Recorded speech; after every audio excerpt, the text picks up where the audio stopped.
I came on board actually as an intern. I graduated from American University with a graphic design degree. So I came in as an intern for marketing. And once I came on board in marketing, I immediately picked up on all that the organization had to offer as far as presenting, because we were a staff at that time of about 10 people. So everybody had to hands on deck. It's always hands on deck.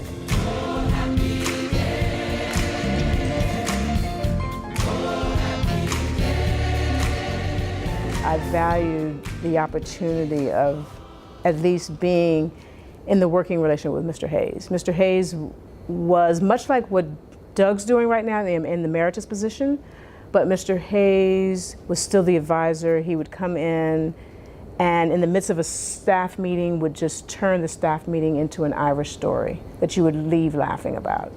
He had a gentle presence, but he was such an extraordinary person, but he was very humble about it. Because it was such a small staff at that time, it really felt like a family that I was in. That was my grandfather, my elder figure.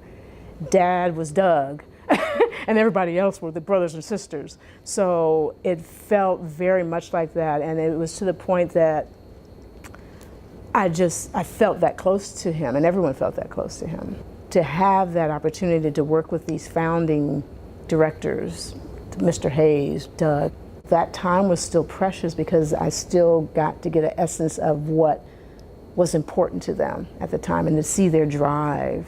And I personally learned my best work ethic from watching these people, from watching Mr. Hayes, from watching Doug, from just seeing how they work. And I still think a lot of that ethic is still in my work today, because it had such a big influence on me.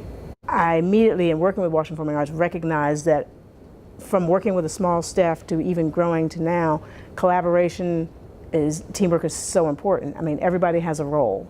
Early on, everybody had an active role, and then even in today, we still have a role to that end result. And I think that has continued to be the heartbeat of the organization and continues to be our strength, because that is what has maintained us over the years, and that's what continues to help us grow.